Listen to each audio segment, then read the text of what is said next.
Hello friends, welcome back to a new video. আমি চলে এসেছি আবার নতুন একটা ভিডিও নিয়ে, ফুড লাভার মিষ্টি চ্যানেলের নতুন একটা রেসিপি নিয়ে। তো আজকের কি রেসিপি আশা করি টাইটেল দেখে বুঝতেও পেরেছেন, তাও আরেকবার বলে দিই। আজ হচ্ছে এগ ডাল মাখানি উইথ এগ। তো কেমন লাগলো রেসিপিটা, পুরো ভিডিওটা দেখে আমাকে কিন্তু কমেন্ট করে জানাবেন, আমি এটা প্রথমেই বলে দিলাম। তো চলুন তাহলে ভিডিওটা শুরু করা যাক আর রেসিপিটাও শুরু করা যাক। তো রেসিপিটা অবশ্যই কিন্তু বাড়িতে ট্রাই করবেন। তো দেখুন, প্রথমে আমি কুকারে ডাল আর দুটো আলু দিয়ে আমি কুকারে প্রথমে সিদ্ধ করতে বসিয়ে দেবো। আর এই ডালটা ওভারনাইট ভেজানো ছিল, ওভারনাইট ভিজিয়ে রাখবেন, না রাখলেও কোনো অসুবিধা নেই। যদি মনে হয় যে সঙ্গে সঙ্গেই করবেন, ধুয়ে নিয়ে কুকারে সিদ্ধ করে করতেই পারেন। আমি ওভারনাইট ভিজিয়ে রেখেছিলাম। এরপর গ্যাসে একটা কড়াই বসিয়ে দিলাম। তো রান্নাটা খেতে কিন্তু যেমন টেস্টি তেমনই হেলদি। তো প্রথমে দিয়ে দিলাম একটুখানি ঘি, 1 চামচ মতো ঘি দিয়ে দিলাম। দিয়ে এতে আমি দিয়ে দেব মাখানি বা মাখানা, যেটার জন্যই নাম হয়েছে এটার ডাল মাখানা। তো মাখানাটা প্রথমে আমি একটু ভেজে নেব। মাখানাটা একটু নরম নরম থাকে, তো সেটাকে একটু বেশ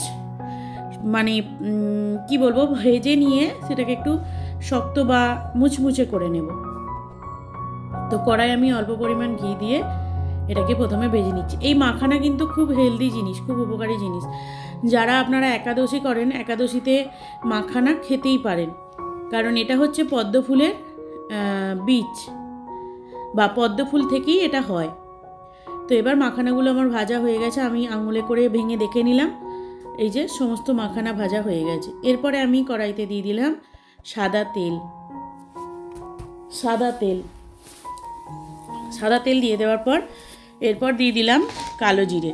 আমি রান্নাতে বেশিরভাগ সময়ই কালো জিরেটা ইউজ করি, কারণ কালো জিরেটা ইউজ করলে না কালো জিরের একটা আলাদা স্মেল ছাড়ে, সেটা আমার খুব ভালো লাগে। আর দিয়ে দিলাম একটা শুকনো লঙ্কা চিড়ে। আর এটা হচ্ছে আমার ডাল মাখানা করার জন্য মশলা, মানে পেঁয়াজ, আদা, রসুন, কাঁচা লঙ্কা, টমেটো সমস্তটাই কিন্তু কুচি কুচি করবেন, কারণ এই ডাল মাখানি বা তড়কা বলুন যাই বলুন, বানানোর জন্য কিন্তু কোনো বাটা মশলার প্রয়োজন পড়ে না, তাই এগুলো সব কুচি কুচি করবেন। তো প্রথমে তেলেতে আমি পেঁয়াজ আর লঙ্কাটা দিয়ে ভালো করে ভাজা ভাজা করে নেব। তো এরপর এতে আমি রসুনটাও দিয়ে এর সাথে ভাজা ভাজা করে নেব। রসুনটাকে আমি থেঁতো করে নিয়েছি, রসুনটাকে আর গ্রেট করা যাচ্ছিল না, ছোট ছোট রসুন তো সেই কারণে। তো এই রান্নায় যতটা এরকম কুচি কুচি মশলা দেবেন ততটাই কিন্তু খেতে ভালো লাগবে। যখন ডালটা খাবেন রুটি দিয়ে বা লুচি যে কোনো কিছু দিয়ে খেতে পারেন, কিন্তু ভাত দিয়ে খাওয়া যায় না এটা।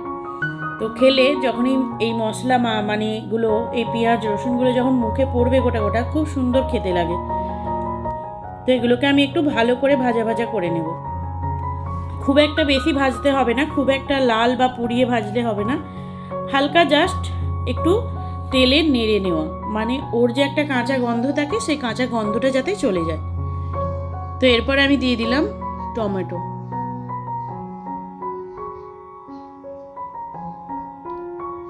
টমেটোটা দিয়েও আমি ভালো করে নাড়াচাড়া করে নেব। এরপরে দিয়ে দিলাম 3টে ডিমকে ভেঙে।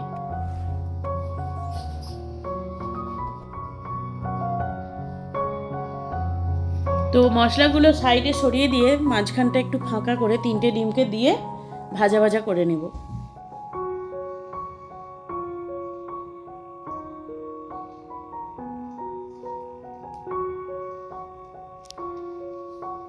ভাজা ভাজা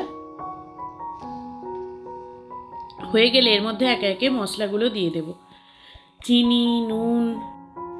তো এরপর আমি একে একে সমস্ত মশলা দিয়ে দেব, চিনি, নুন, জিরে গুঁড়ো, গরম মশলা, ধনে গুঁড়ো, হলুদ গুঁড়ো, তারপরে কাশ্মীরি মির্চ পাউডার।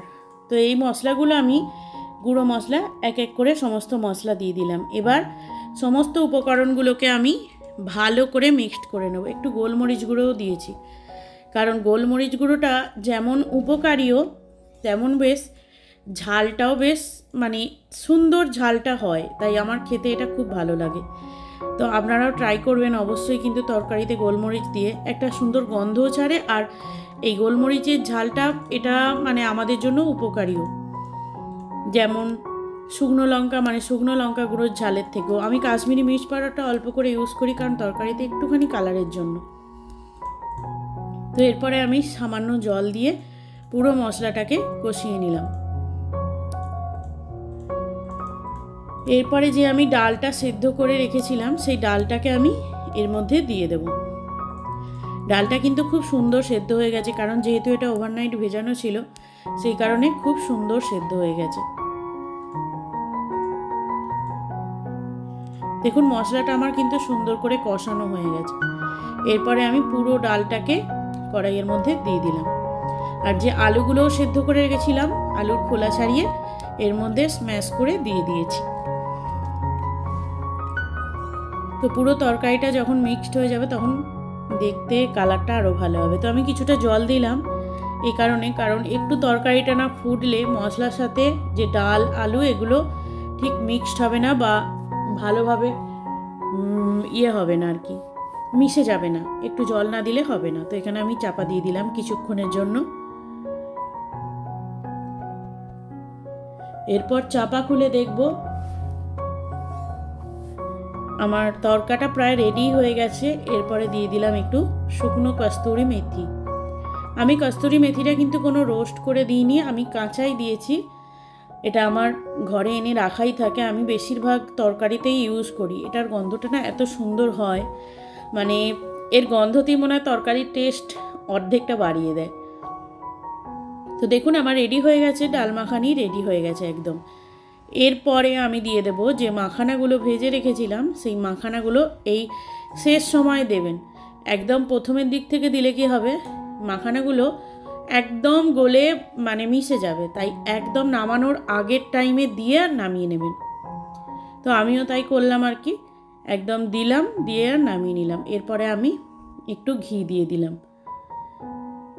তরকাতে কিন্তু ঘিটা মাস্ট নামানোর আগে দিতেই হবে, অবশ্যই দিতে হবে। ঘি না হলে আর মেথি পাতা না হলে তরকার টেস্ট কিন্তু ভালো হয় না।